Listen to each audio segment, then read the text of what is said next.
Good morning. It is Longhaultanker with Straight Razor Shaving with Longhaultanker.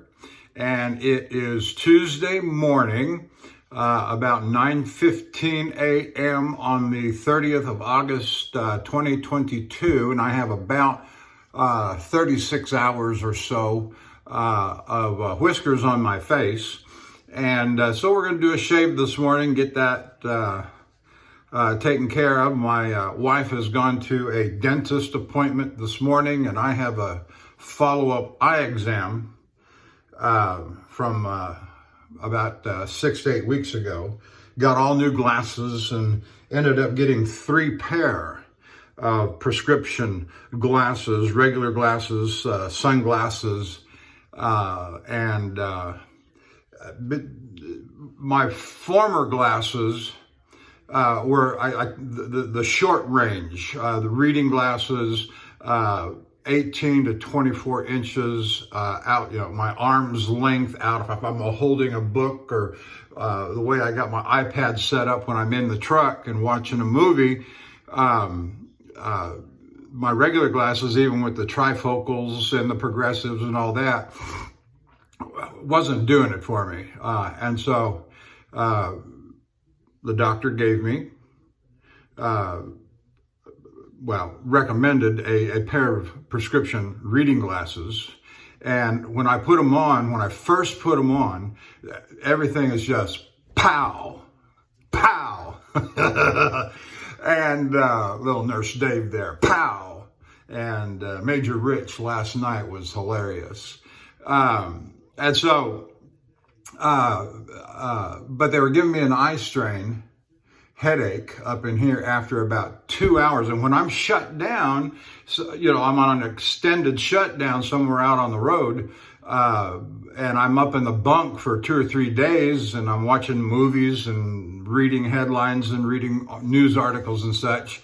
And I got those prescription reading glasses on for the duration, from morning to late, early morning to late night, and, 10, 12 hours a day. And I got reading glasses on. That last time up in Monaca, Pennsylvania, I just had a horrendous, and so you take them off and you still can't see, everything's out of focus. And so anyways, and not to worry anybody, the most important thing to a truck driver, of course, is his health and his vision. You got to have good eyesight to be, and I've always had good, even with prescription eyewear, I've had good vision, can see the movements on the road, off the side of the road, oncoming traffic, etc. So anyway, so we're going to go the more serious issue, and that's an important issue, the strain headache, is that the doctor noticed in the dilation that I've got a little bit, I had a bleeding something in the eye, and they want to measure it and make sure it's not getting any bigger. And now that I've got this eye strain issue with the reading glasses, is that a contributing or compound effect from? And so all of that is going to be looked at this morning, this afternoon at 12:15 Central Time. Anyway, here we go. Let's go over the equipment, and I've got some things to say. I am at home, as you can probably tell, in my uninterrupted, undisturbed. My wife is out, the pets are outside, and I've got nothing to interrupt or disturb me while I am shaving. I was going to turn the phone feature off so not even an incoming call would bother me. For our razor this morning, we're using a vintage Wade & Butcher. It is absolutely beautiful. Look at the scales there with the markings, the engraving on the scales, horn scales. This is pre-1891 Sheffield, only on the tang, and the little staining you see there on the blade is oil. And I was looking at this a little more closely this morning. I don't think this is a full hollow. It might be a half hollow or it might be the leftover of some previous restoration work. Maybe it was a wedge, who knows? But it looks to me, and the spine wear is minimal, very minimal. And so I'm going to say that this is a half hollow, and it's an excellent, beautiful razor. Just love this thing. Barber's notch, is a traditional Sheffield look by Wade and Butcher. So we're going to set that over here. For our soap this morning, Stirling Gentleman, Stirling Soap Company, Stirling Gentleman, and our brush, as I often do when I'm my first shave at home, if I'm going to be home for a few days, the brush, my go-to brush is the Art of Shaving 24 millimeter Premium Silvertip Badger set in nickel. And it's got the corresponding stand to go with it. Wonderful gift from my wife when she was on a business trip to Las Vegas some years ago, 3-4 years ago. And we'll go over the refinements as we get to that part of the video. So let's get lathered up, and I did not have a shower this morning. I have already hot toweled my face once, and we'll do it again. And get some moisture going. I want to thank those that have made comment about negative comments. And particularly those that were directed toward me personally or directly in the YouTube. Oh, wait, by the way, if you're joining me on YouTube, thank you. Hit the like and subscribe button. Leave a comment if you so choose. Be polite, respectful, courteous, as if your mother was looking over your shoulder, and or better, your grandmother, if that helps. And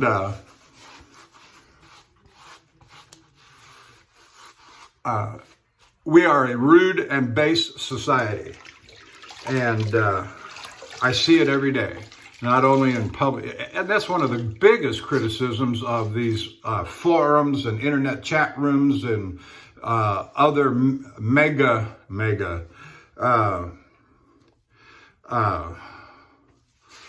what's the word? It just slipped my mind. Too many statin drugs. I've been reading about statin drugs. Listening to Bill M. too, about statin drugs.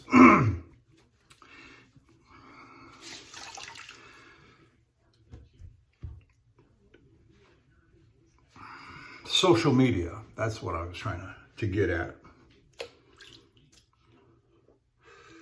Rude, base, vulgar. Sterling Gentleman. I can feel the slickness in the water. It doesn't lather up like the Martin de Condé does.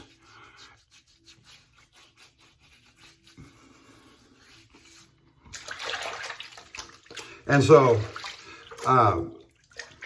there's two in particular I want to draw attention to that have been very kind and toward me. And one is, so thank you for joining me on YouTube. Go over to the Shaving Cadre, www.theshavingcadre.com. Make an account, join the conversation, post your videos, shave of the day, pictures, etc. And you'll have a lot of fun. And largely be with people that are like-minded, and especially on wet shaving things.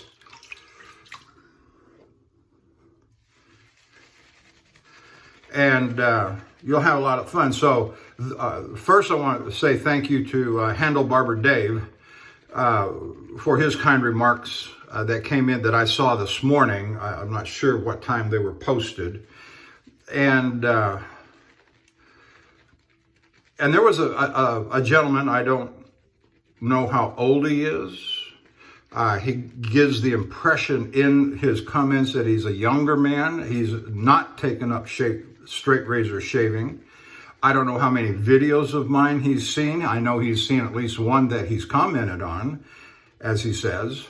So we've loaded the brush. We got that much in the hand.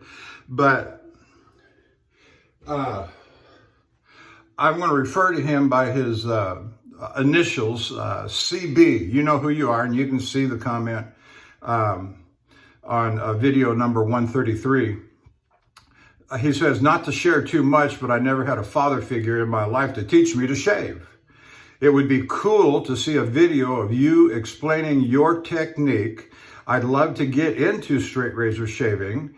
It would be cool to hear your thoughts on how to do it properly. And I'm reading that from my iPad. And so that's what this shave is dedicated to, CB.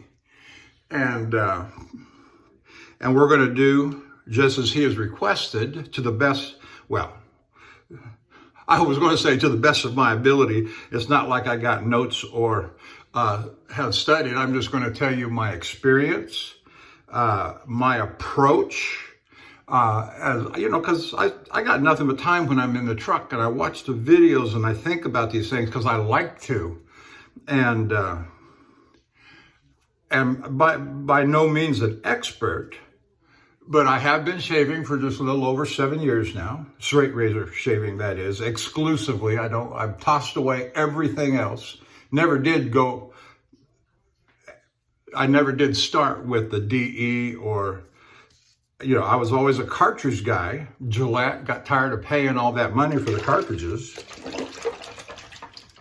like a lot of fellas do. Not that straight razor shaving is any less expensive if you're really going to take it on as a hobby. You know, 60, 70 razors, you know, 15 to 20 stones, approaching 30 to 40 different soaps, and the brushes. The fortune that I have spent on the brushes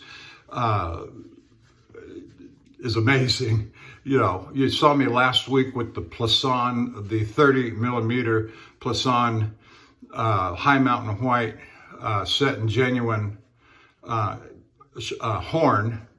You know, if it were not for a stroke of fortune, I would never have been able to afford that brush.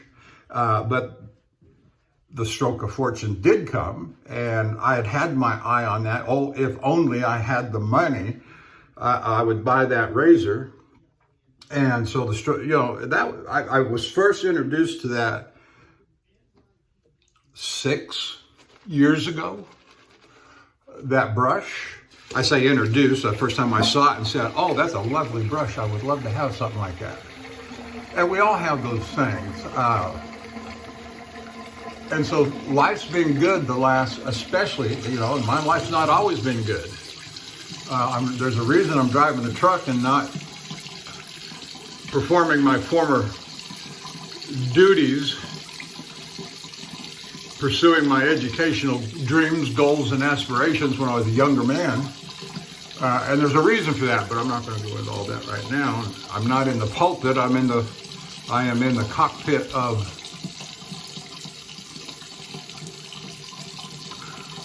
a truck, and I can't think of a better place to be. My wife says so too. I want to get some hotter water going here.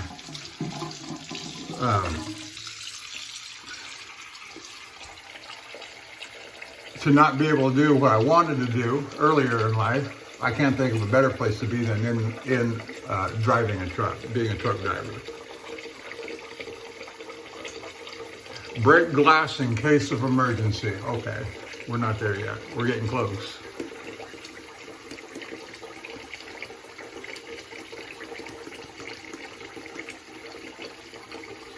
Nice, slick, good soap. A little thinner maybe, maybe not. I don't know. We'll see how it wears on.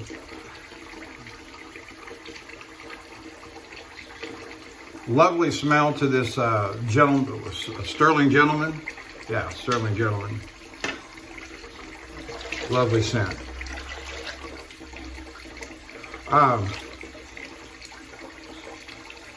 And so, with regard to CB, let me start with the last sentence of his statement that he made.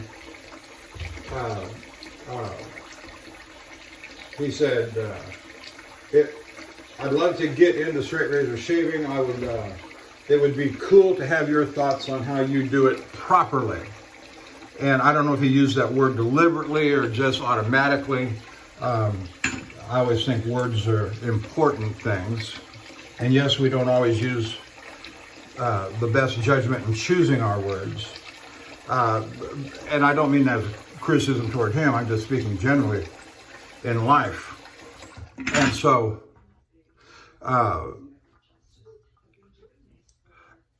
my first comment, how to do it properly. There ain't no such thing as properly. I know a lot of young guys when they or beginners as they get so information hungry, you know, give me. I was the same way. Give me, how do you do this? How do you do this? You just do it. Barber Dave says all the time with regard to honing, it's just steel on stone. And once you learn the dynamics that are involved in setting a bevel and creating a flat plane between the spine and the apex of the edge, you just grind it down to that.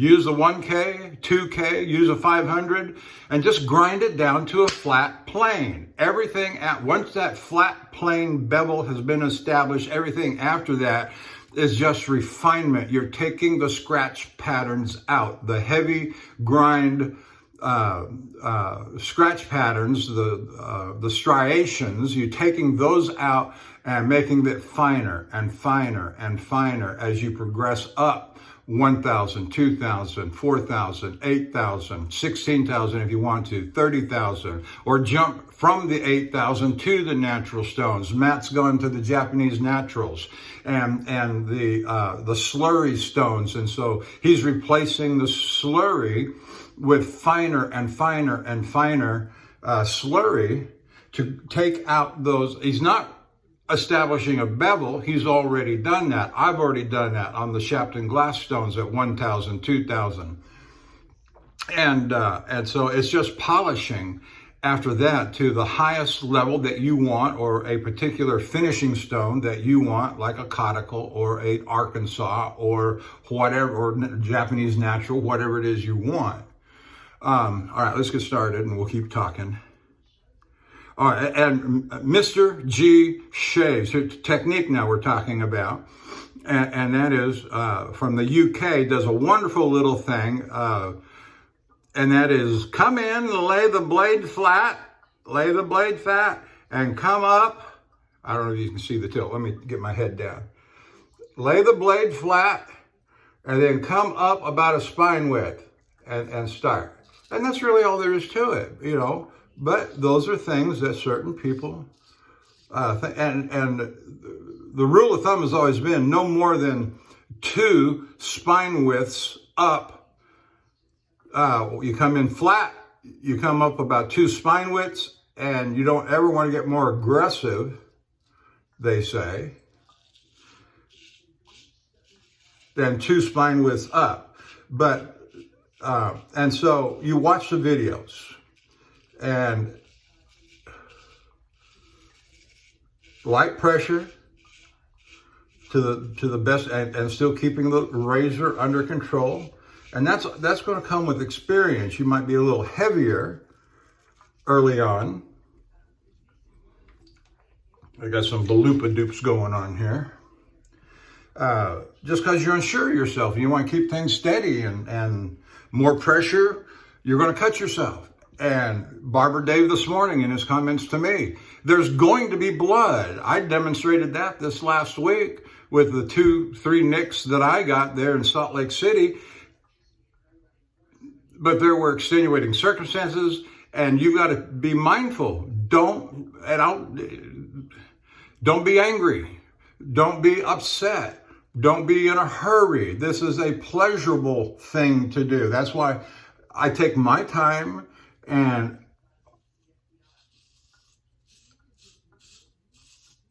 when I go into a shower room and the truck stops on the road, I routinely shower and shave, take 2 hours. Other truck drivers hate that, but so what?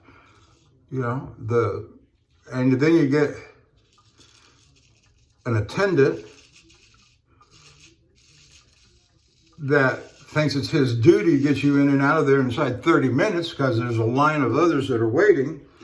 But that's none of their business, because there is no time limit. Is there a time limit? Call corporate customer service and complain, as I've done over the years many a time. And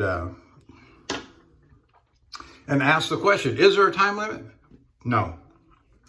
Every driver goes in to those rooms with their different priorities and things that they've got to do and get accomplished while they're in there.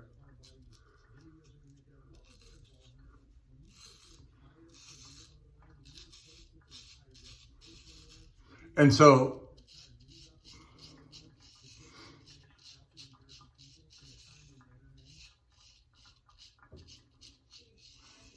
to say how to do it properly, and I'm not criticizing CB here at all, I'm just, everybody's looking for the silver bullet, the magic bullet. And whether it comes to honing or whether it comes to the shaving itself. What's the best razor for a beginner? There ain't no such thing. Get what you like, get what you think's attractive, and learn to use it. Whether it's a 9/8 Wade and Butcher for barber's use only, learn to use it. Now, that's not to say there's not some guidelines. Just as I've done here this morning, with the grain, across the grain, and against the grain. A 3-pass shave. You can do that in any combination you want to. And it also depends a lot on your hair growth, your whisker growth. And so you got to map your face. You got to look closely. How are my whiskers growing? For most people, or a lot of people, I heard Major Rich last night, he made specific reference to his whisker growth pattern, and he says it kind of goes out from the mustache and the chin and under the chin this way. And that's kind of true for most people. Mine's kind of like that, except it's not symmetrical. It doesn't come right down the middle. This side of my neck right here, this way. It's off center. Don't get me going. And so, how to do it properly? Barber Davis said several times. I'm referring to him because I'm most acquainted with him most recently over the last year, because that's where I have been hanging out, is at the Shaving Cadre. And I'm listening to a professional barber who uses a straight razors, modern production, vintage razors. He is as interested in those kinds of things, perhaps even more interested than I am. And I like listening to him. Now, there's some older guys, which takes me back.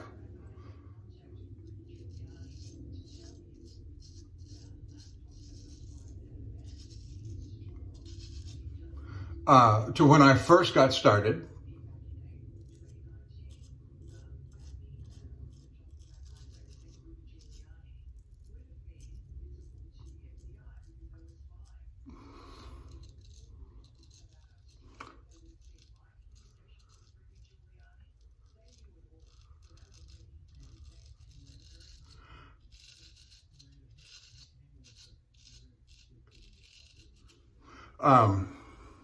But did you see me open my mouth there and come down the outer edge of my mouth there?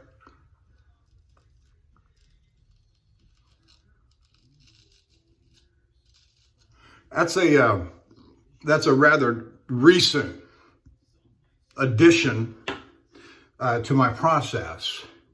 And because that's kind of a rough area for me. I've got some ornery whiskers in there, and I was having trouble getting them out.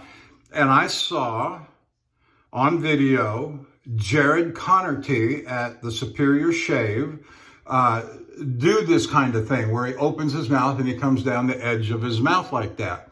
And I said, that's what I need to do. And that's how you learn. And so when I first got started, it was almost kind of like a fluke because I'm a truck driver. I'm sitting in the truck every night. I'm bored out of my mind after 3 or 4 years reading books and watching movies and just bored. I had no hobbies to speak of. And this is 7 years ago, 2015. In May and June, I went to the internet, YouTube. I went to YouTube and I typed in hobbies. I need a hobby. I need something to do in the truck. And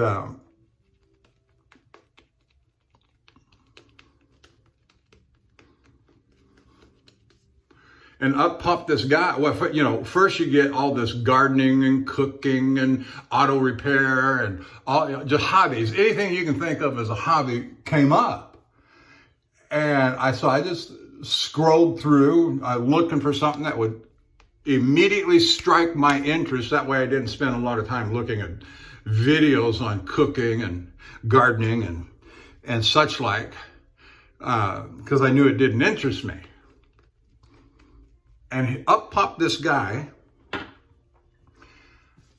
honing a straight razor on a honing stone. Well, immediately that grabbed my attention. And the reason it was is because I grew up in Oregon. I went to a private Christian school. All my friends were a small school. And so if we were in any kind of healthy, athletic shape, we all played sports. There was a core group of about 30 to 40, maybe not even that many, young boys, freshman through senior, who played all the sports. And we were involved in church groups, youth groups, and we were involved in Boy Scouts together. We even formed our own, and one of the parents of one of the students volunteered to be the scoutmaster. He was a construction contractor, wonderful man.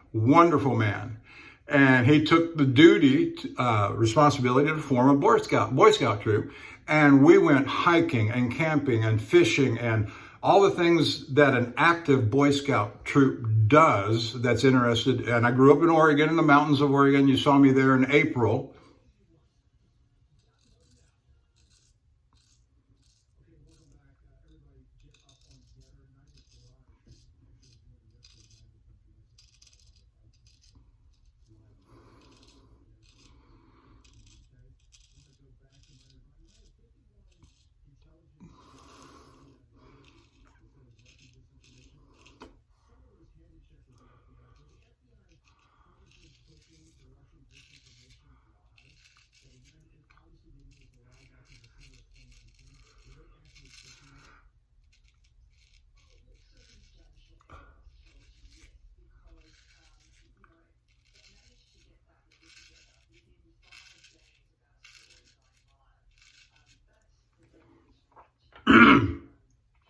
And so when I saw this man honing a straight razor on a hone, I watched, which led me to other of his videos. I watched all of his videos. Of course, if you've heard this story before, if you know anything about the man, you know who I'm talking about, and that's Lynn Abrams.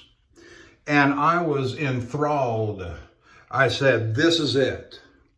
And once I made that decision, that led me to the decision of what equipment am I going to buy? Where am I going to start in the process? Am I going to start with just the shaving, buy sharpened razors from others and let them hone them? Or am I going to start with the honing, which means I got to buy the razors and the stones and learn to hone and to shave at the same time? Well, that made the most sense to me. I wasn't going to pay once I buy the stone and once I buy the razor, I don't have to pay anybody to hone it for me.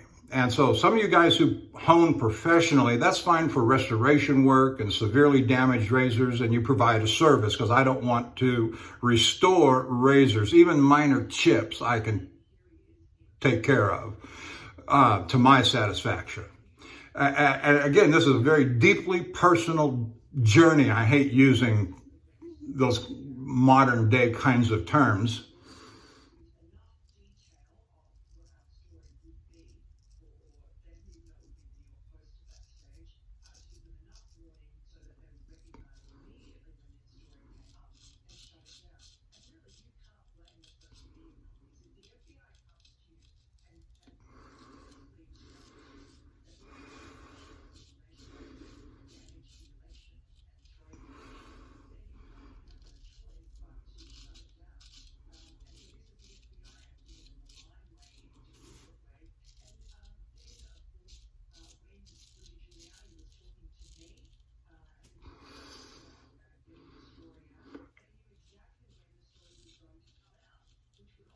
And like so many,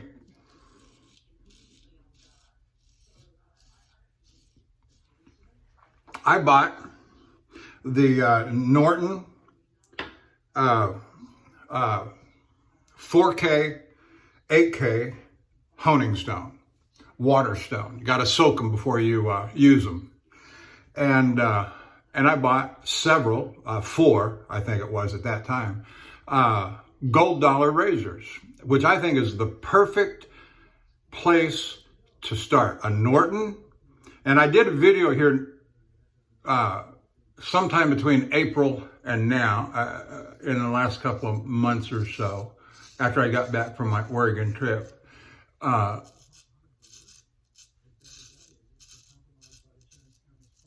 I rehoned one of those gold dollars. In fact, it was a 208 with the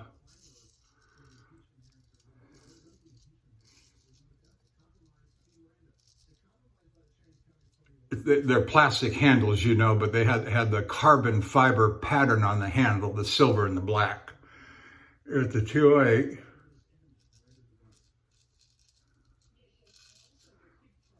And I shaved with that edge at the Norton 8K, and it was a fine job. It was a fine job. So you can learn to hone. You can learn to hone and shave at the same time, and don't let anybody tell you you can't.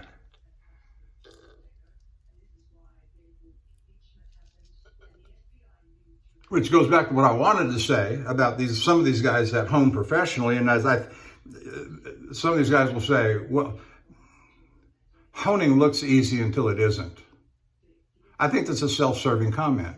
I think they're looking to drum up business because with the greater proliferation of hones, they're not quite as needed they're not like the barbers were 100 years ago when the guy owned the straight razor and he had to take his razor to the barber to have it refreshed or honed up. Maybe he dropped it, got a nick on the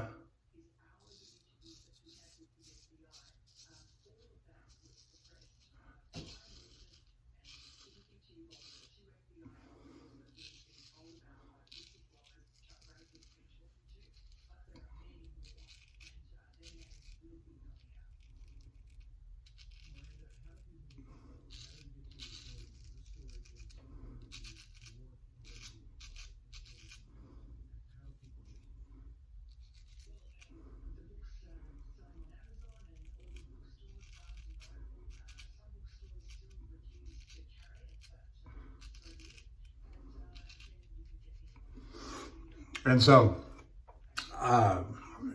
learn to shave and hone your own. Yeah, little mysticism added here. and that is kind of like a Jedi Knight building his own lightsaber. You know, yeah. Do you want Darth Vader building your lightsaber? He might put some of that the dark side of the Force juju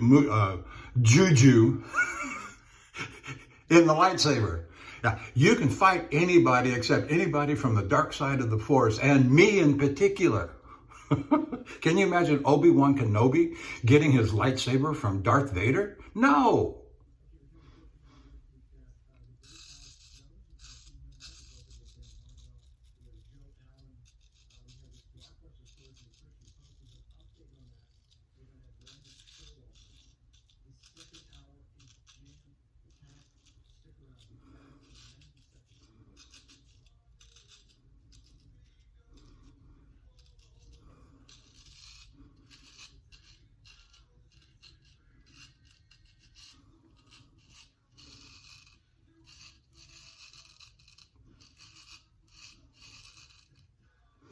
And so watching Lynn Abrams led me to Dr. Matt 357. And from him, I learned so much about the geometry, watching and honing on the caudicle. He's got a wonderful 4-part series on the caudicle. And then watching all of these guys shave too. Lynn Abrams does a couple of actual shaving videos, and he does a good beginner's video. Here's how you do it. Start like this. Just do the cheeks. You know, and I remember watching that one. And I said, I'm not going to do that. If I'm going to put a blade to my face, I'm going to do the whole thing. And first time I picked up honed it, was getting into this hobby. I'm coming across like this on my lip, and gold dollar 208 round point. I caught my lip and gashed it, and it bled for 2 hours. My wife says, "Well, you ready to give it up?" No. Almost reveled in the fact that I cut myself. Oh, I say almost, you know, but I got my first wound, so sort of thing, you know. Got my first Purple Heart. And so it's just fun. It's a hobby. It's meant to be pleasurable and fun, which is another reason I don't fancy too much unpleasantness. It's one of the reasons why I think the shaving cadre is the finest wet shaving forum on the internet today. There's no squabbling. We have a chief enforcement officer who is just wonderful and firm. And that's a good thing. You need somebody to maintain law and order. Chief Executive Officer.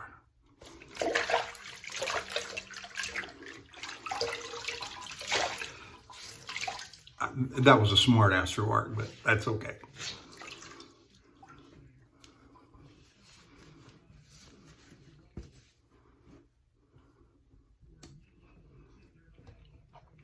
And so you begin learning the basic structure. How is your face whiskers mapped out? You learn the basic strokes of with the grain, across the grain, and you can go this way across the grain. I think this way would be more regarded as,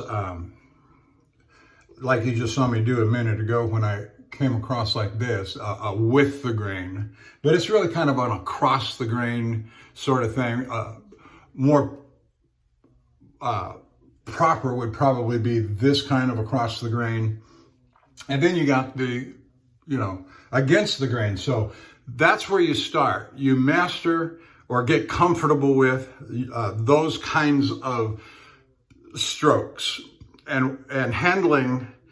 They say it takes you 90 to 100 shaves. And if you're going to start it. Put everything else away and use the straight razor exclusively. For me, I shave, my optimal time is 36 hours of whisker growth. Sometimes given the nature of my day as a truck driver is 48 hours that I am, because I don't have the luxury, I'd say luxury, the schedule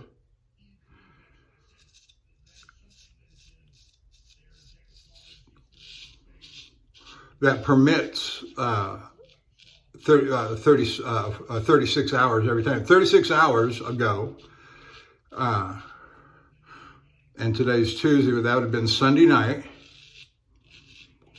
At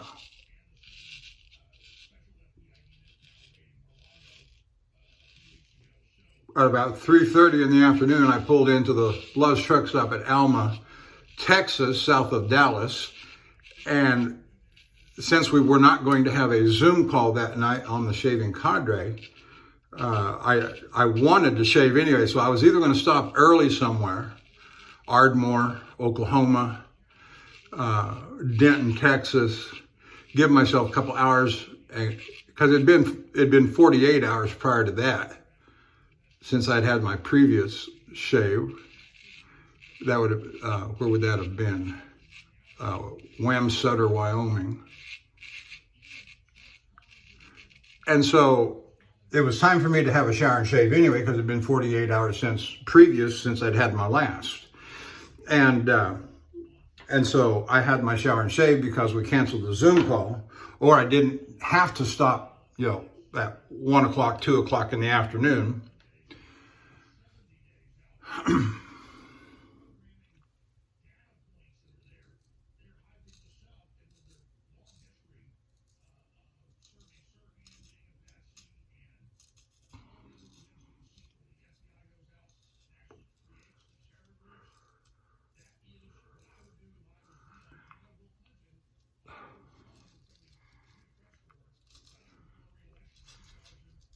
Now, notice what I did there. I went to my left hand. With the grain, right side the face, right hand. With the grain, left side the face, left hand. Left side the face, left hand. Across the grain, right side the face, left hand. Left side the face, across the grain, right hand. Against the grain, right side the face, left hand. Left side the face, against the grain, right hand. Now, you may not be comfortable using your left hand, or whatever your offhand. If you're left-handed, it'd be your right hand. If you're right-handed, if you're right-handed, your offhand is your left hand. If you're left-handed, your offhand is your right hand. And so whatever your offhand is, learn to use it straight away. Just like the honing, do it straight away. I was not comfortable using my left hand when I first started.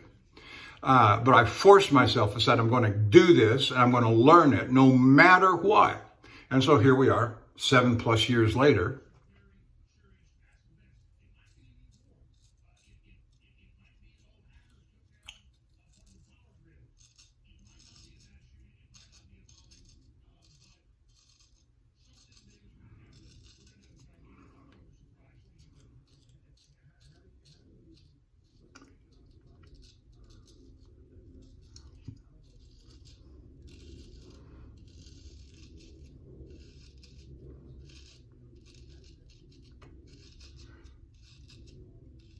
And here's another unwritten rule.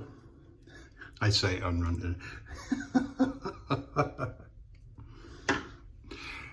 Remember, I said this is all deeply personal stuff. You establish you learn the basics, then you establish your own routine, and you add things as you go along that you see other people do, and you say, yeah, I can, like opening your mouth.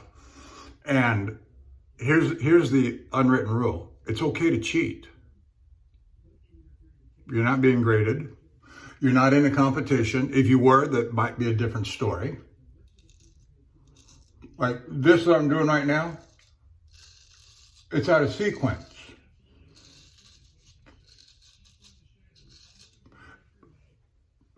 But I'm setting myself up. What I'm doing by doing this is to get a jump start on this area here and this area here that I just marked, and come across this way, and my ending point is going to be over here on this stroke. And when we speak of strokes, we're not talking about how many times you go up and down, up and down, up and down, up and down. Those are just strokes of a different kind. What we're talking about is with the grain, across the grain, and against the grain. It's a 3-pass shave, so stroke, pass, whatever.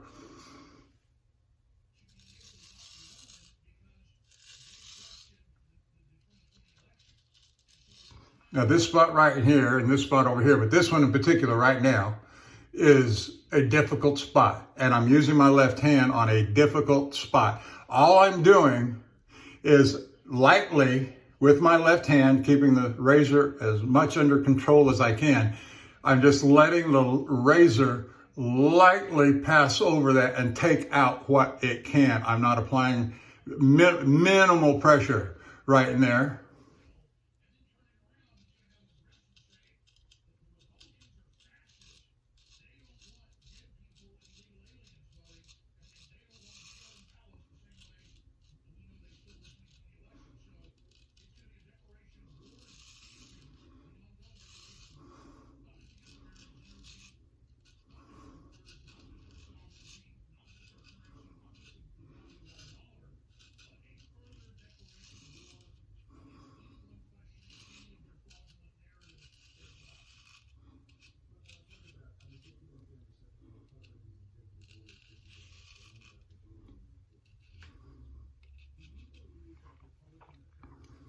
I'm going to have to put some lather back on because I want to get that whole cheek area going toward the ear.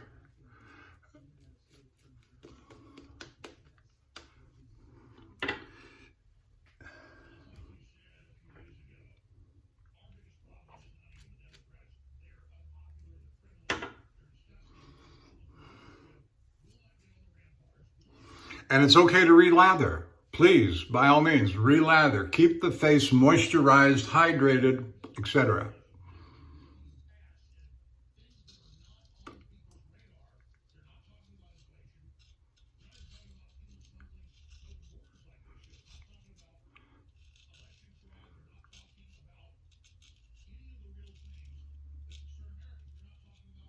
As you become acquainted with the slickness of the soap, the lather, and the residual slickness, some are better than others in the soaps.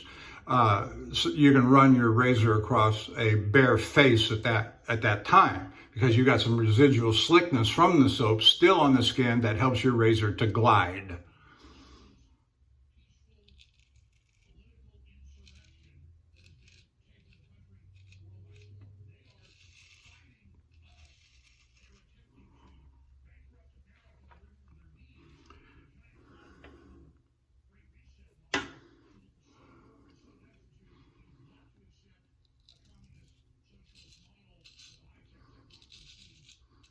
Notice the angle of my razor. I'm about 1 or so razor widths up.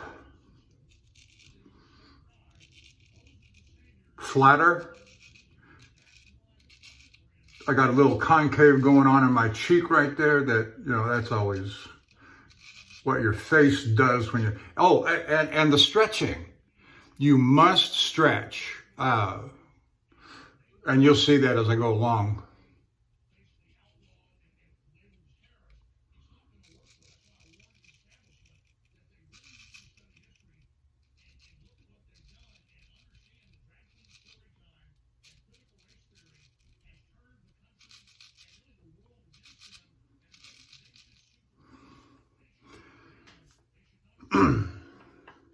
And so watch and observe, have some things in mind that you want to watch for when you're watching other people shave, and watch people who are noted for being top level shavers and watch them. Come over to the Shaving Cadre and watch some of us do our thing with straight razors, other people on the internet. And let me just, this would be a good place to add these names. Handle Barber Dave, Major Rich, Nurse Dave, Bill M., Lukey 3262, Matt, excellent fellow. The Cutthroat Journey, his specialty is with shavettes. Scuttle Soap, and then some others that are not over at the Shaving Cadre that were very instrumental to me learning to hone and shave. Lynn Abrams, Dr. Matt, 357, Dr. Matt 357. I think his email address, 1911 now, but anyway. And I made mention of this fellow in my last video, and that's Anthony Esposito, the Stallion. He was probably the first regular shaver. That is to say, he just did all these shaving videos, and I hung on every word, and I still do when he puts a new video out. Hang on every word of his. But I've expanded beyond the group that I became acquainted with 7 years ago to include so many more international shavers. Mr. G Shaves in UK. I haven't mentioned this one in a long time, and that's Gary Harwood, a professional barber in the UK, a straight razor guy. And I just love this guy, and that's Matty Lindholm out of Sweden. And so sometimes it's kind of hard to understand them because of accent or intonation, but you're watching the strokes, you're watching them, how they shave their face. I've got a guy who doesn't speak English at all in his videos that I just love watching him.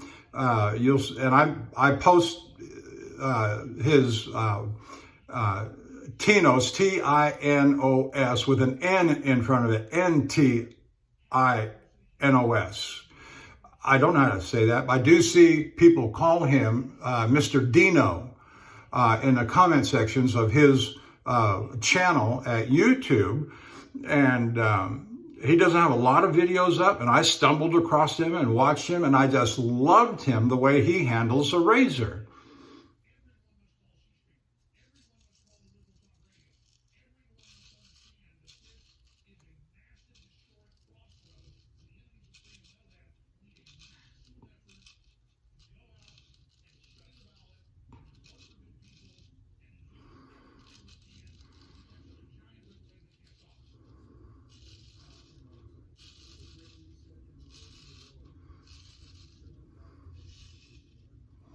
Okay, first stroke done. First pass done. I've taken a lot of time, my goodness, 53 minutes on all that, and I'm only done with the first pass. That's all right. That's all right. I am not selling anything. I'm not a commercial interest guy. So I'm not looking for the 15-minute shave with a straight razor. And I've got things to say today too that hopefully are helpful, and especially to Mr. CB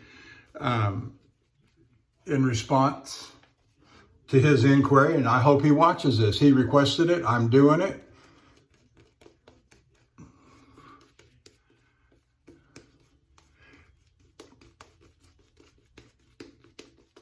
And so once you've gotten you got your face mapped out, you know where your whiskers are growing, what's the general pattern, how does somebody made reference to it recently, and I have seen others refer to this some years ago, and that a face map, there's like 5 regions on the face, and the hair could grow any number of ways in those distinct 5 regions of the face. I could be, I don't think I'm wrong, but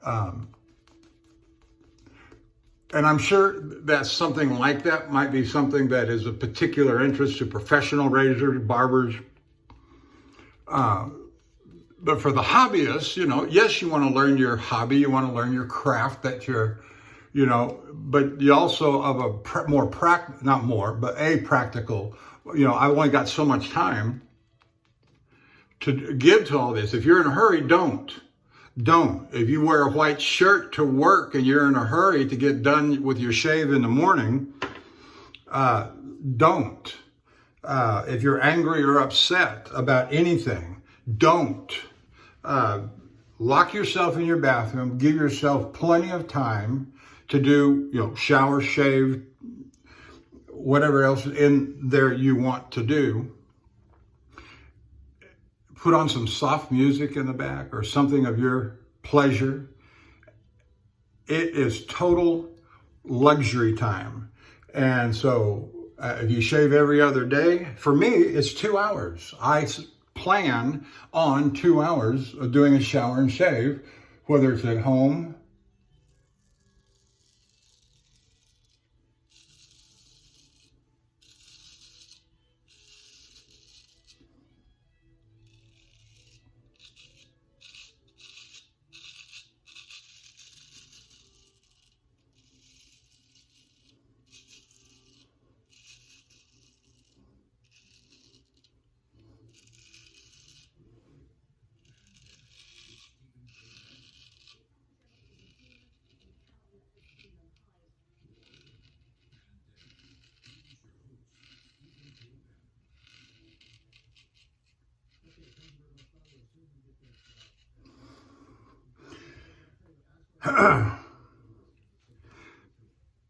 but I knew when I started on this that eventually I was going to be moving to videos. My former life as a minister, pastor, I've always been engaged with the public in some form or fashion. But as I say, there's a reason I'm not in the pulpit today. That's coming along nice. And I'm not going to go down that rabbit hole. But which led me, you know, I knew I was going to do some videos. And don't worry about, this is a personal, what your face looks like. You may notice on this side of the face, I have red bumps and kind of a reddish rash thing going on. My doctor says it's probably some kind of food allergy and I can go get tested and do all this stuff. And I sit in a truck all day. Who cares? You know, and if my visage is offensive, you really want to go down that road? Really? I don't care.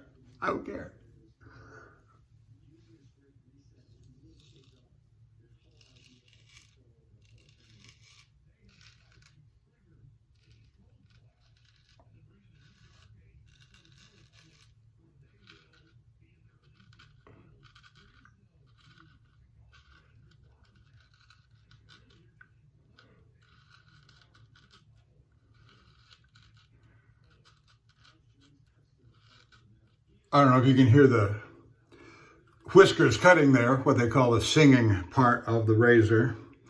Always do your very best to keep the edge of the blade in contour with your face. And it's, you know, and so you're going to less likely to cut yourself. And so now I want you to watch as I go through this down against the grain. Watch how as I get to the below the jawline, watch how I stretch the face. I'm going to do this part first, then proceed down here.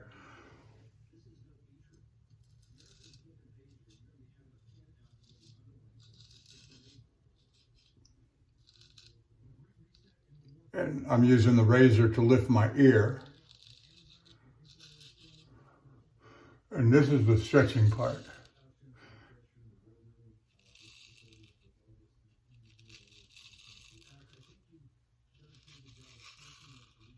And I was giving, and as you get more comfortable with the razor, as I was coming down, I was putting the slightest little bit of pressure. You know, you ever shoot pool before and you hear people talk about, I used English and a little twist and hit it just a little off center, the cue ball, so it does a certain thing. And so as I'm coming down here, I'm pushing just ever so slightly toward the toe.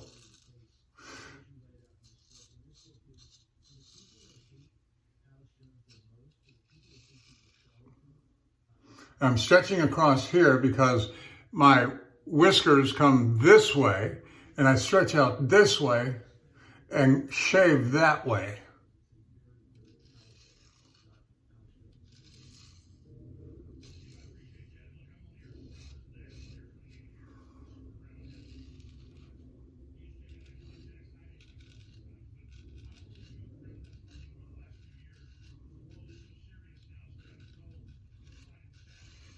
Okay. Oh, one more spot I want to get up here. Put on a little more.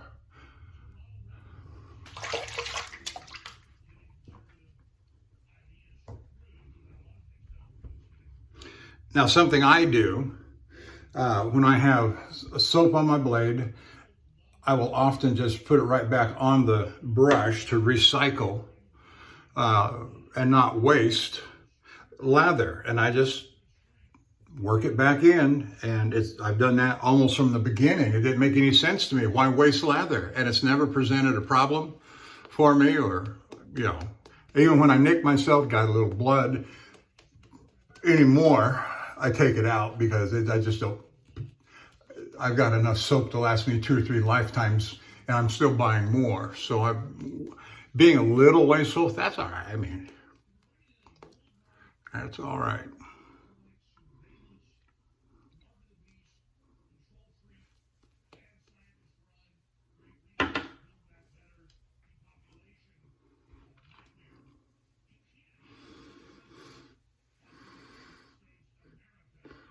Left side of the face, right hand across the grain.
I believe Handle Barber Dave has got a series of videos on beginning shaving, how to shave.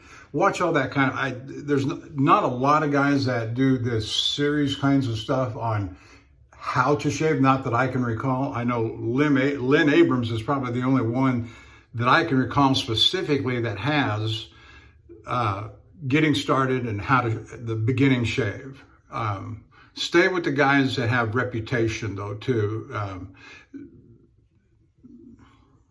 That way you can, yeah, I was watching Bob Jones. Who? Anthony Esposito. I know the stallion. But everybody drops in a little something that you can pick up on. And that's why have the time, you know, whether you're laying in bed, it's 11 o'clock, your wife's going to sleep. And because, you know, she gets kind of fed up, you know, with the whole straight razor thing, you know. And so you have to wait till she goes to sleep to put on the videos on YouTube, and you're laying in bed.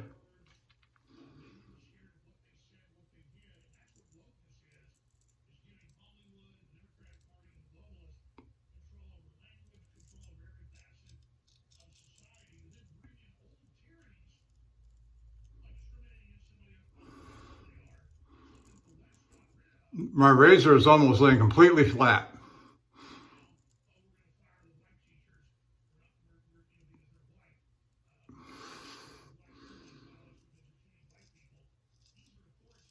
I can feel the spine on the back side.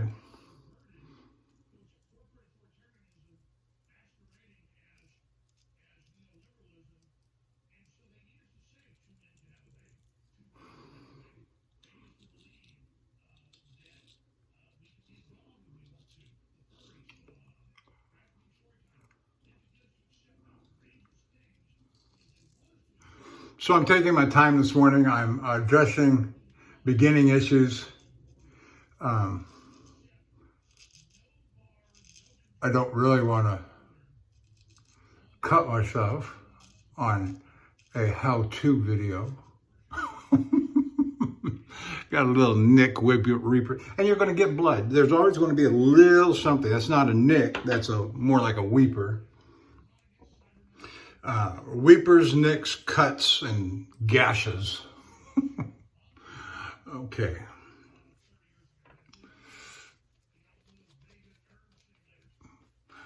I'm out on the road, and I call my wife when I come back into the truck after a shower and shave. How is your shave? I have a truck driver buddy who coined the phrase for me. He said, "Are you pink and shiny?" And that was always fun. He passed away earlier this year. Miss you, Vincent. Sure do. Good guy. Had some strange ideas, but he was a good guy. We drove together. I say together. He'd go his way, I'd go my way, but we would talk for hours on end on the telephone driving. He's going to Pennsylvania and I'm going to California, but you got to have your truck driving buddies. Got to have your truck driving buddies.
I've got a certain program on the television in the bedroom, turned it down real low so it hopefully don't get picked up by YouTube, but it's a news program that I know goes off at 11 o'clock and my doctor's appointment's at 12:15 and I'm an hour and 7 minutes into this, so I know it's going to be an extraordinarily long video.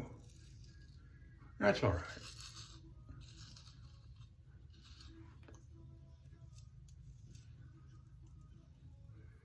Again, coming across with the blade just almost completely flat. Now, when I go under the chin here, I might raise it up just a little bit. And notice I started at an extreme angle here, but I hold that angle and it goes flat under the chin.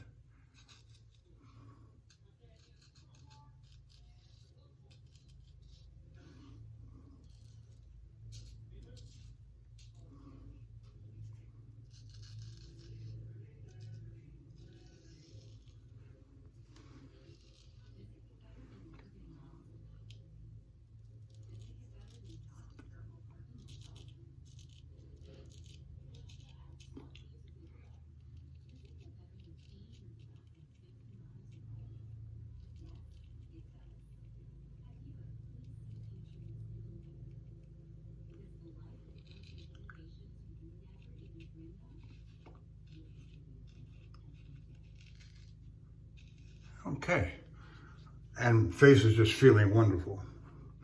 Wonderful. All right, have yourself a plan. You've got your with the grain, across the grain, against the grain. Master those as you get started. Then the lathering, you know, I'm not going to talk too much about the lathering. I'm a face latherer. Others are bowl latherers. There are plenty of people that will tell you how to get the best lather. But here's one thing I'll say that Anthony Esposito, as I recall, is the one that taught me this. He said, just get it on the face. Just get it on the face. And this lather, this Stirling Gentleman, it's starting to thin out and it's looking good. In fact, it's fine. The slickness is terrific. And the scent is wonderful. But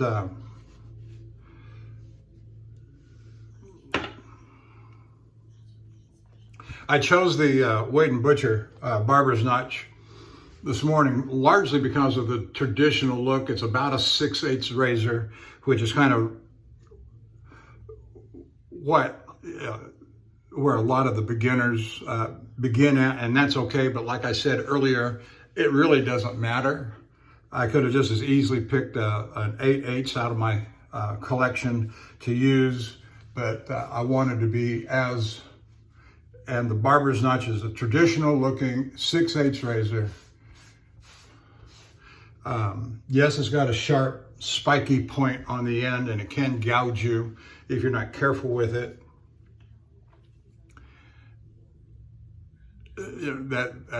And a word about muting a spike, square point kind of thing. Yeah, I get why some people do it, but that's not how the razor was intended to be used. And in my mind, the whole thing about traditional shaving is using the products or the tools the manner in which they were intended to be used. That just, I would love to go back in time to see what kind of razor my great-great-grandfather, James Rattery, used. And I see people come on and talk all the time. I got this razor from my grandfather or from my great-grandfather, and it's precious to me. And they may or may not use it.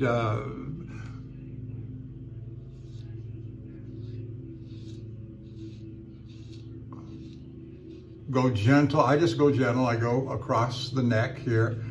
Get this section. Now I know I've got a little bit right in here. That's a traditional trouble area for most people because of the way the hair grows out this way, and you got a cavity in here where the skin sinks, and so you got to stretch it, but you got to be gentle.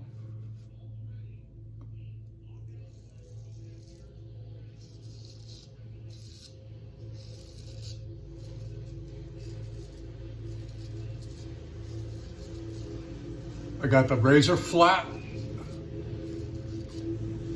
Some of the worst nicks and cuts I ever got were right here under the chin, especially on this right side. And see, there's a little cavity right there, a little a sinking of the skin.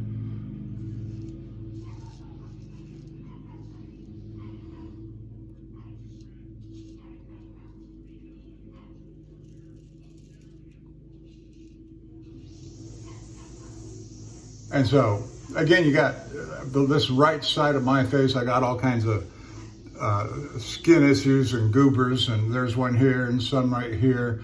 And so I try to go as gentle, but I also got these whiskers that come this way that if I don't get the right angle on them, if I don't use enough pressure, they don't cut, and it'll tear up my face. And so there's usually some little bleeding on that part of my face as I come across. See, I stretch. See how my skin sinks down into a little valley right here, and I got a seed bed of whiskers in there.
I hear the lawn crew out back.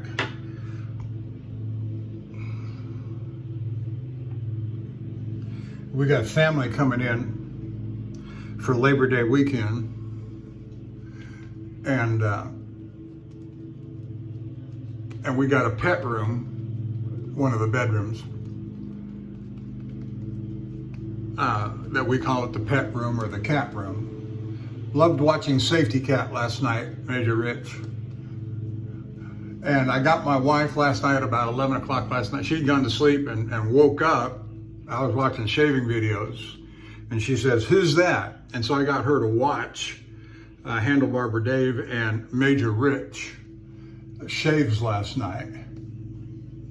I said, that's Barber Dave. That's who we're going to go see at the conference convention in San Antonio. Oh. And then Major Rich came up, and it was just, and the pictures with 3 cats on the sink.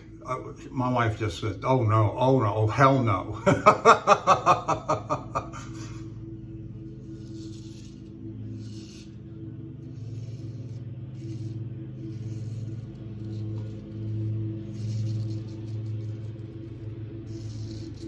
Now, when I come up, I'm going to pull English, put a little English pulling to the heel, right here.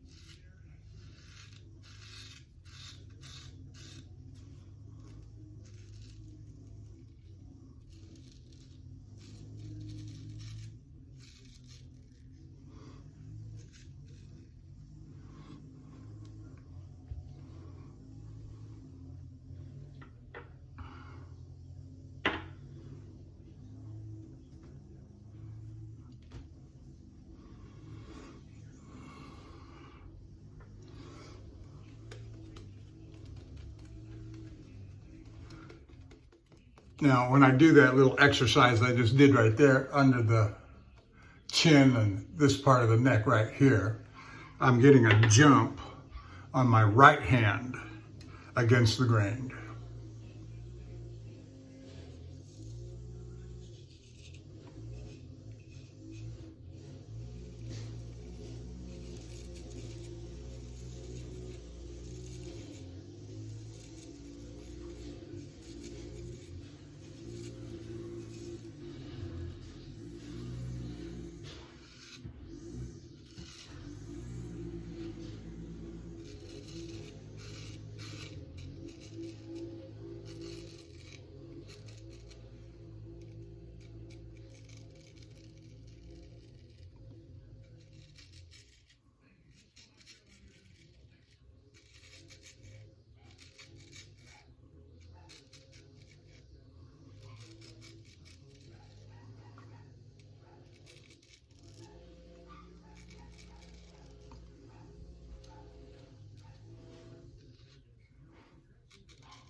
So with the family coming in for Labor Day, we cleaned up the cat room. We've moved all, we keep the dogs in, we got 3 small dogs, and we keep them in cages in the pet room at night. We've got 2 older cats, 14 years old, and they have a cage, and that's where their bed is, and that's where their food and water is. But we don't lock them in the cage at night. They can have free range of the room at night. You know, cats are nocturnal.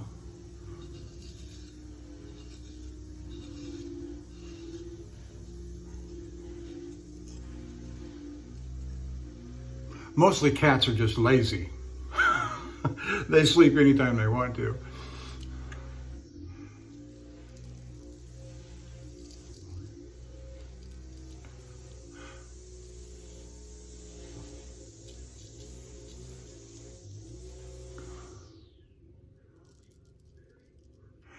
Got my blade flat. This is, you know, your delicate areas, you know, you got to be real careful, of course.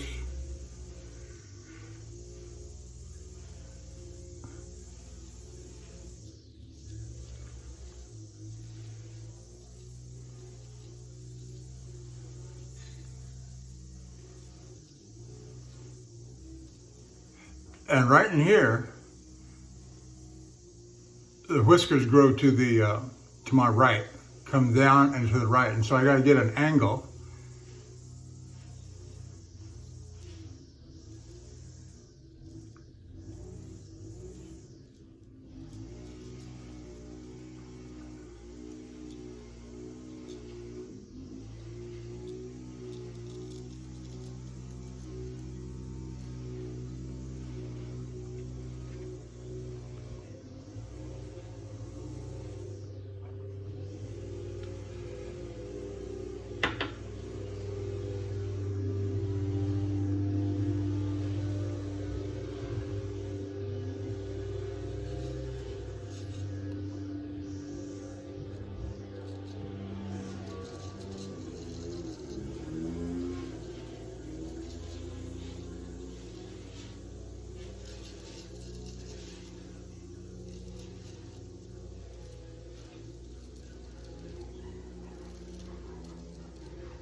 Always keep water and lather away from the pin area where the scales and the tang come together.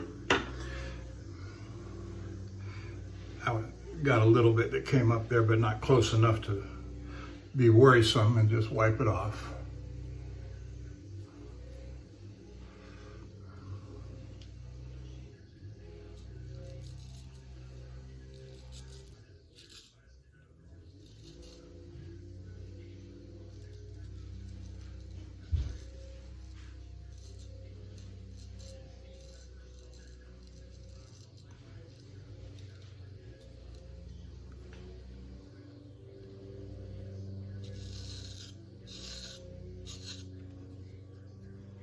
That's pretty good.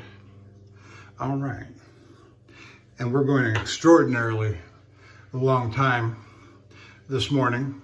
And I hope this is of some interest or value if you're watching, especially at this late moment of the video. I do appreciate it very much. And so far, it's turning out to be a pretty good shave. I say it's comfortable, it's smooth.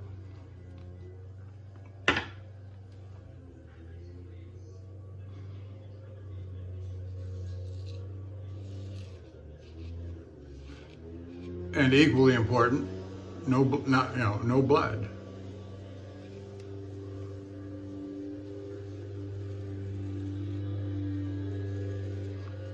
Now, one of the important things I've heard fellas say over the years, when you're doing when you're on with the grain coming down, you want to get your line of shaving below the jawline. And then when you're coming up on the against the grain, you want to get that line of shaving just above the jawline. And that's just something I've always followed. And I do see some practical truth to that, because I have right in here and from about here to about here, there's just a heavy bed of whiskers right in here.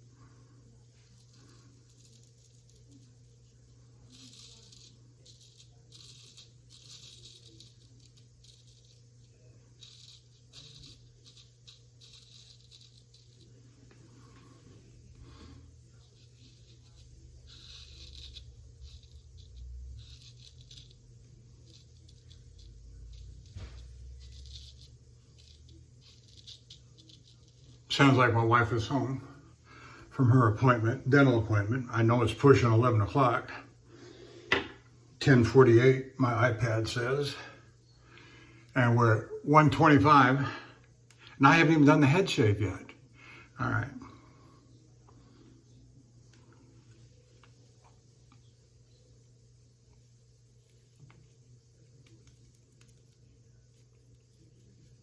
But we're just about done with the face shave. I'm going to do the fulls pass.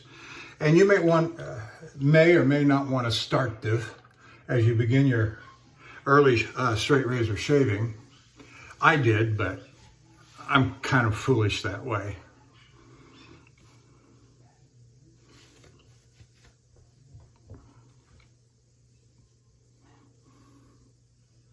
Keep it flat.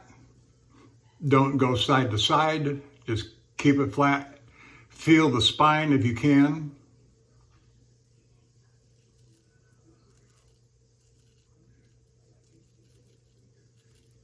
Yeah, right here on my lip, as I'm coming, I feel the spine come right up against that, so I got it pretty flat.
And just because you feel a little stubble, feel a little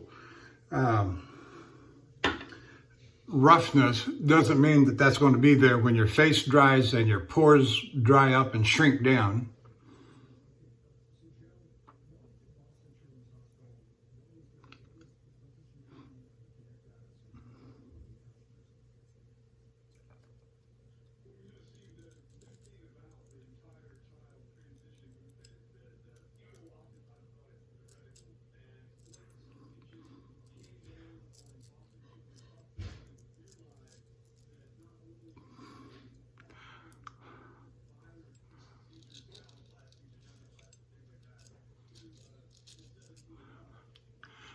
Okay, that feels real good. All right, let's rinse it off and see what we got left.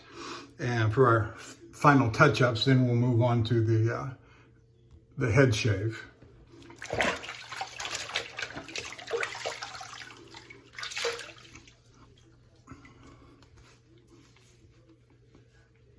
I just slung water all over the mirror.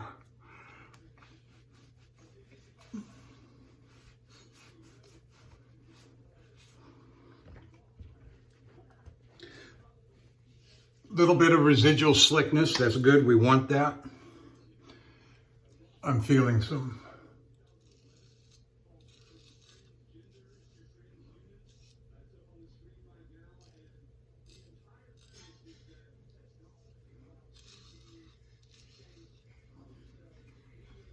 all right, now this is a pass that I saved for the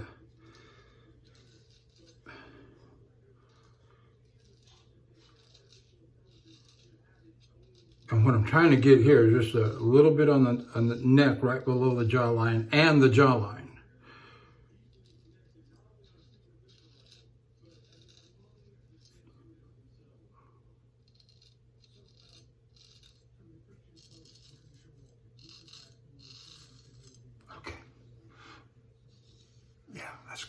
That's good.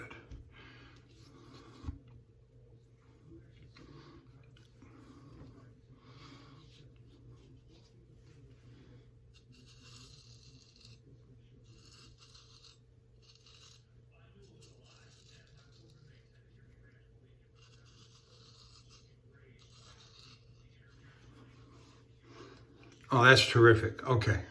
So, done with the face shave. We're done with the Wade and Butcher. As is my habit, when I start to move to the head shave, I'm going to change razors. So, say goodbye to the Wade and Butcher 6/8, nice engraving on the scales. We got Wade and Butcher, Sheffield right there. Nothing on the backside of the tang. And it's just and I picked it up for a song on eBay. All right, so Union razor, black handle. This is number 3 of the 4 Union razors that I have. This was honed up on an Arkansas. Likely it was either was probably the surgical black, the hard black. And so we will move on to the head shave. And so, Mr. CB, I hope that was a satisfactory explanation. Got a little couple weepers, one right here, one right here. No big deal. By the time I get done with the head shave, get done with the application of the refinements, that'll be done. And my time is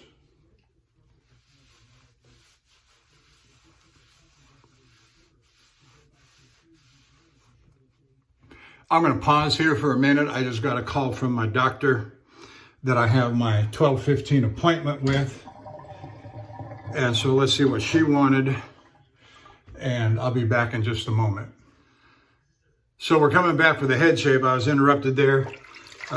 Had to listen to the voicemail and call their office. I was away for about 5 minutes here. And yeah, I didn't do my head shave like this for when I started my head shaving, or pardon me, when I started my face straight razor shaving, I didn't do the head. I let, just like you see right here, I let that just go all over in short, because it was just, and so I said, I'm going to start shaving my head. And it was about 2 years after I took up the straight razor, I started doing it. Back in April, for about a month, I shaved the whole thing. Okay, it takes more time.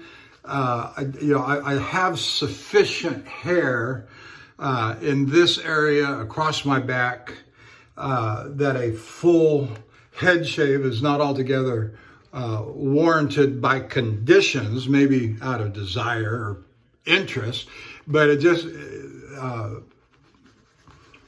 was time consuming, and I was completely satisfied with my this part of the hair. There was no reason for me to have to shave it, except I wanted to go the full baldy route, Mr. Clean route.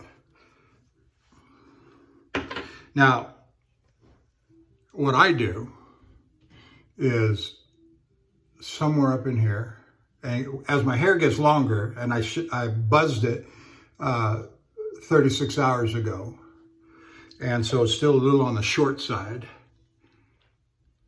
And you can see where the lines will be as the hair gets a little bit longer, but I define my work area. And so between the lines, from front to back to just over the crown of the head, is my work area. And actually, I find the head shave easier.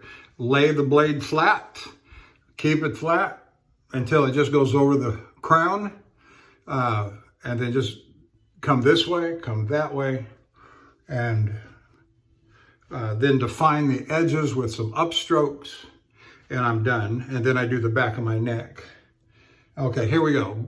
Union razor, $12.99 in the truck stop, and it hones up just fine, holds the edge, does what I want it to do, and that's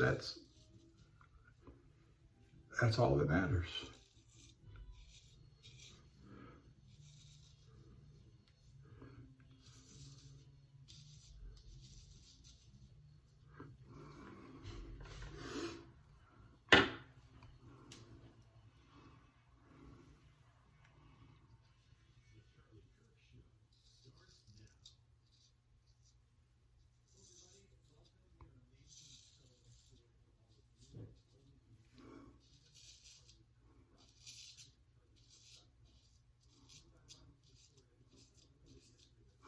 Keeping the blade flat.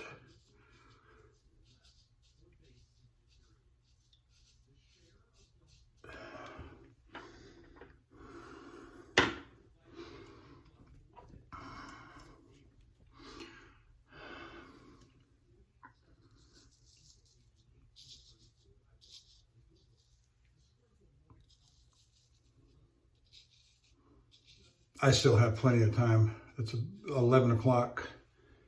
Yeah, 11:01.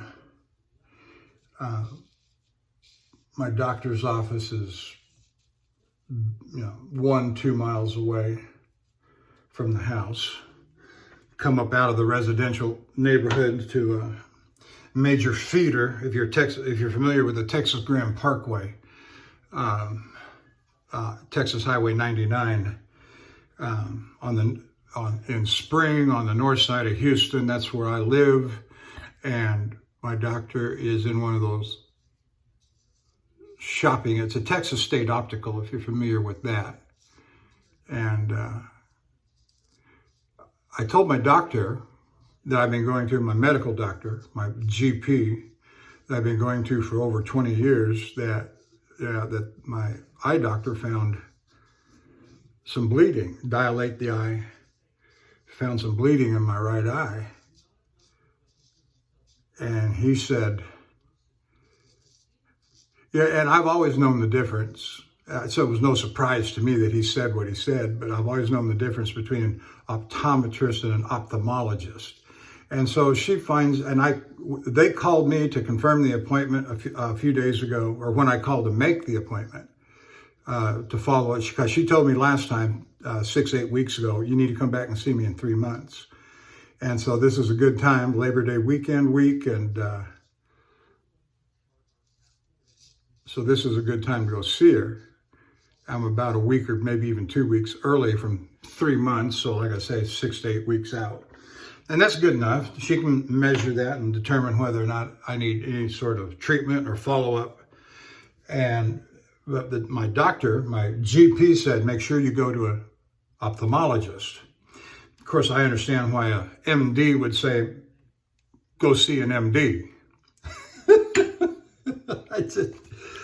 Yeah, I think, Mr. Bill M., I think you're on the right track there. It's a racket. We've been, the bill, can you imagine? Think about this. I drive a truck. I get paid by the mile, right? What if I took outside money from, other than the regular pay that my company pays me? What if I took a commission from an outside source that said, we want you to use this motor oil, we want you to use this gasoline, we want you to use these different products, without my company's knowledge. Let's just say that. Without my company's knowledge, who pays me by the mile, who pays me my wages. And do you see where I'm going with that? Do you see where that? Do you think those guys don't get paid by the script, prescription,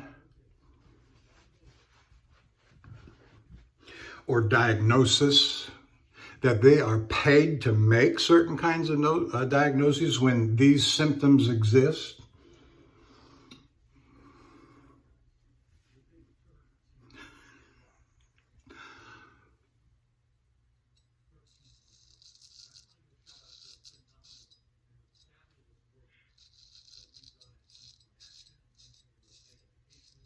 And I think it is very interesting, as Bill M. pointed out, that the last 20, 30 years, the explosion of diabetes and high cholesterol, blood pressure, yeah.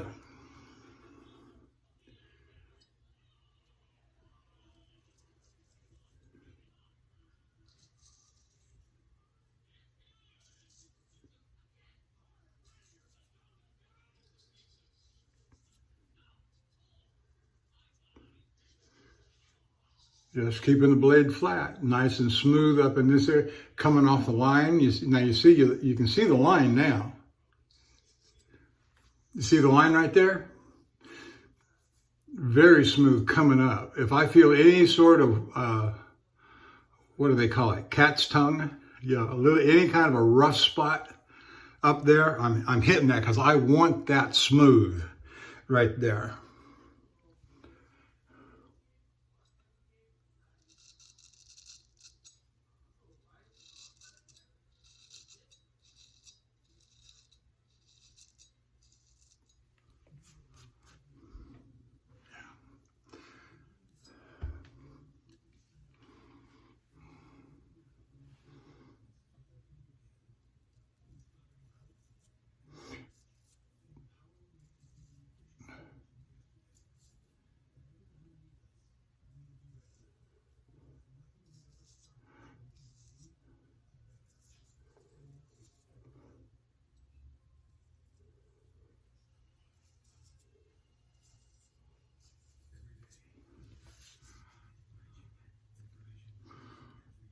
Yeah, that looks good just right there.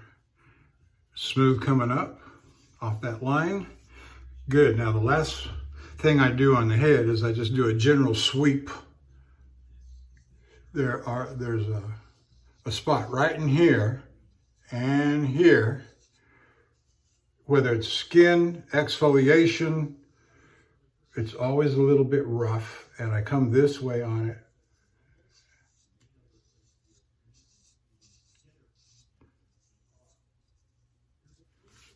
Excellent. There we go. Wow. Wow. All right. One more spot. The back of the neck, and we will be done. Let's see, we were about an hour and 30 something. Now we're 10 minutes. We're about an hour and 40.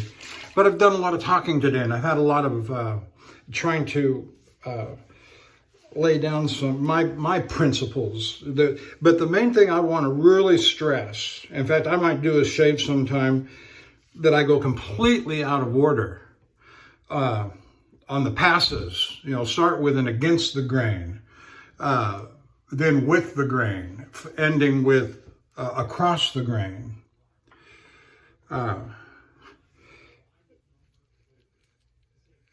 Which, you know, you got a good sharp razor. I've seen people do quick shaves against the grain. If I remember correctly, didn't Jared just this week or over the weekend, Jared Connerty, the Superior Shave, did a 2-pass shave. Both of them were with the grain. Okay. If that makes him happy and it gets him an intended result, that is all that matters. That is all that matters. Because everybody, it's kind of like the truck drivers going into the showers at the truck stops that I get so worked up over because of the way they treat us. And that is, everyone goes in with a different set of priorities and intentions of what they intend to accomplish while they're in there. A lot of guys are still on the clock. They want to get in and out in 20 minutes so they can get back on the road. Me, I'm ending the day, generally. I did one shower stop where I was still on the clock in McPherson, Kansas, on the way over to Salt Lake City. But I had plenty of time, and I still took my 2-hour shower and shave. Because I wasn't going to drive. You know, we've talked before about how truck drivers operating under 3 or 4 operational clocks at the same time. And, you know, you've got 14 hours. You start that clock. It starts ticking away. And within that, and it don't stop. That's the continuous one. You've got 14 hours, period. And in that 14 hours, you've got 11 hours drive time. And there are different ways that you can split that up or stop it, you know, from time to time, but it doesn't really stop because the 14-hour clock is still ticking. And then within that, within that first 8 hours of driving, so there's another clock, 8 hours, you're required to take within the first 8 hours of driving, you are required to take a 30-minute break. And then you get the remaining hours that remain on the clock after that first 8 hours. So 8 to 11, you got 3 hours remaining that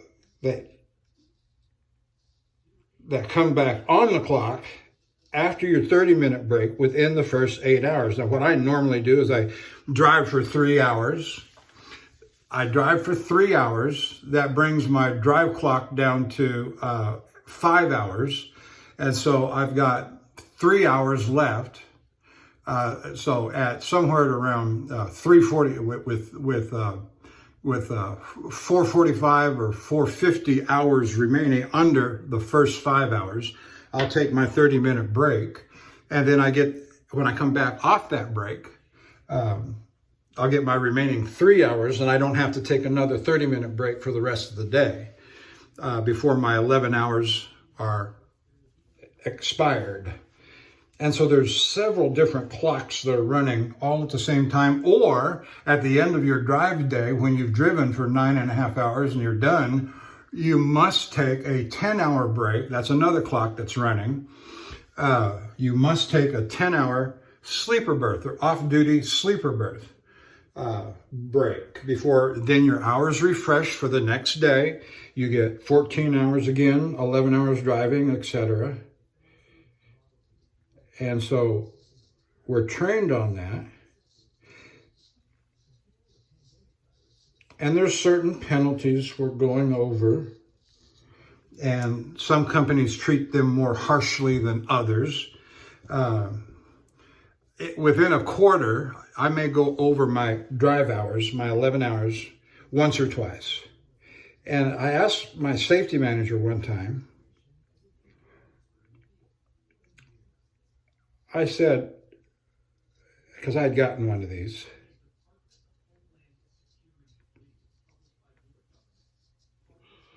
well, yeah, I'll say it that way. But I wanted to know. I went in and asked him, I said, how many of these am I allowed to get? What's our policy? What happens to these things once, because you got a little note that you got to sign off on and acknowledge. And I said, what happens? He said, they go in a file and they sit there for 3 months, 6 months, whatever. And then we throw them away. Oh, really? He said the real purpose behind them is to show a continued and repeated pattern. If you get one a day or 2 or 3 a week, that's a problem. Because if you have an accident, your fault or not, the defense attorney, because everybody sues the trucking companies, right? Regardless of who's at fault. That's just the way it works. Everybody sues the trucking companies.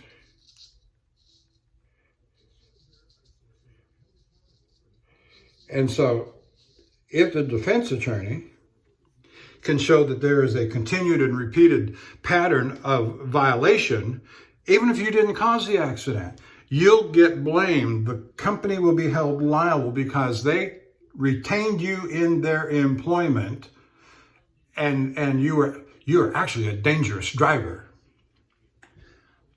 That's where we're at today. And I'm not kidding. That's exactly where we're at. All right, we are done with the shaves. Head shave razor, Union razor, black Arkansas, hard black Arkansas. Now I'm going to set these, I'm going to set those right there under cover because we're now done with the shave, we're going to go with the application of the refinements here. But I'm going to do a quick rinse on my brush and let it soak, get the greater bulk of soap out of the knot, let it soak in the water. And then I'll come back and do off camera when I'm done. Okay, so application of the refinements. We're using Osma alum. And I'm going to run some cold water.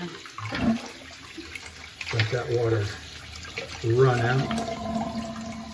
Of course, in Texas, there's no such thing as cold water in the summer.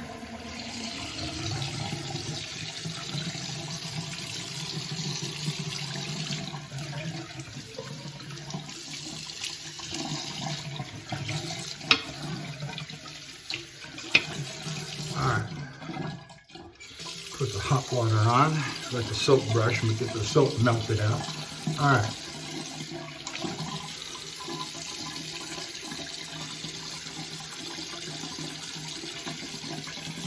I got to tell you, I think this is one of the best shaves and videos, even though it's an extraordinarily long video. And if you're watching to this point, let me apologize for such a long video. You know, it's kind of sorry, not sorry sort of situation, but I can't help how long it takes me to feel safe. Like driving a truck, there's a margin or degree of safety that you, a protocol that you've got to follow, and everything. Now here's the thing about driving a truck. I can call a halt to operations as a driver. I am the captain of that ship, and I can call it. If I get inside of a plant and I deem that it is unsafe for me to make the maneuver where they want me to place the truck, I can call a halt to operations. And and I'm thinking of a particular place in New York that I just absolutely despise for their unsafe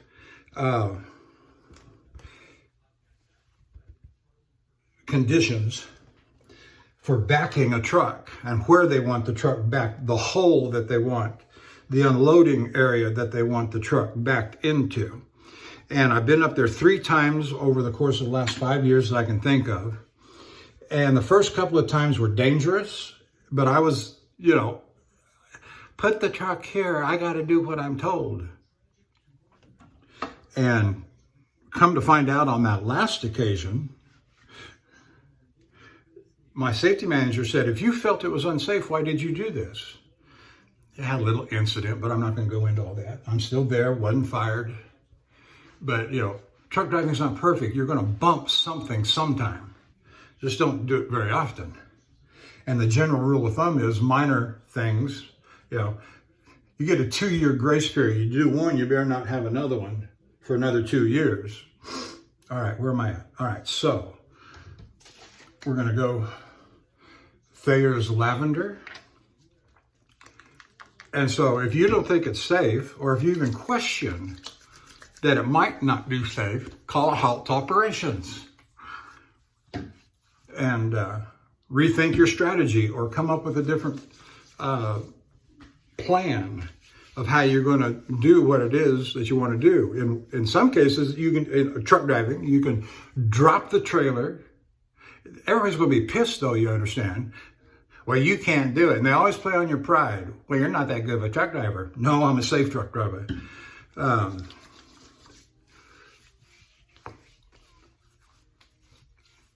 And I've used that a time or two. Drop the trailer because it's an unsafe maneuver. They have these little yard trucks. And they can come, and they have a much less turning radius, so they can make sharper turns than a full-size sleeper tractor can make.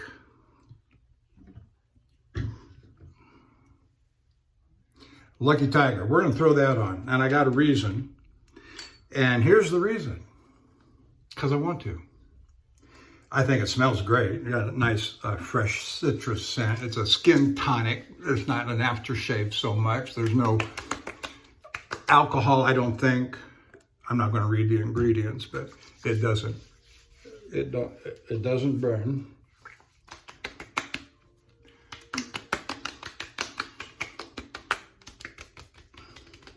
All right, dry the hands. I forgot to get my aftershave.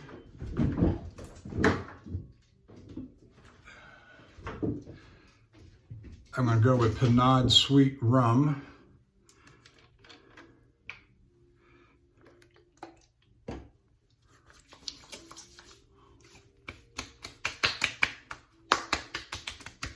I don't know. I like the burn of alcohol. There's just something about it that makes it, you feel like you're doing something for yourself that's healthy, that is medicinal.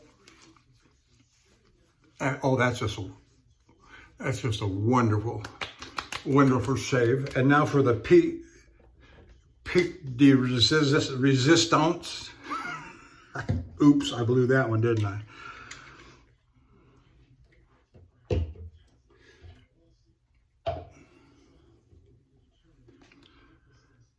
Clubman, we're going to do a powder bomb. And I got to go out here in a little bit.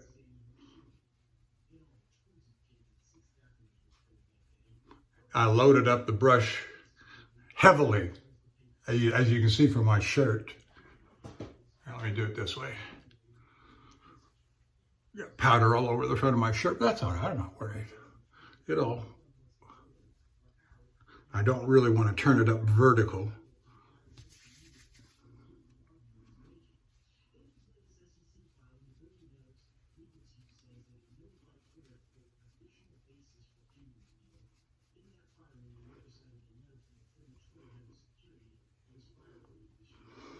I probably poured out all over the back of my neck.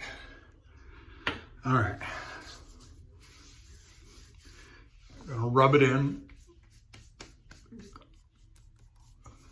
I'm going to my doctor's appointment in about 30 minutes.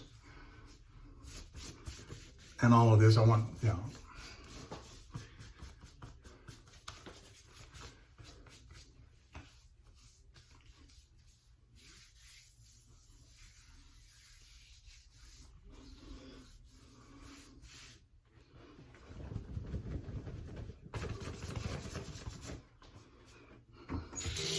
All right, that's it. Thank you for joining us. You saw the accoutrements that I used in the application of the refinements. I'm not going to pull those back out because I'm going to end up here pretty quick. But thank you for joining. And Mr. CB, I hope you enjoyed the video. This was for you. And so we'll see y'all down the road.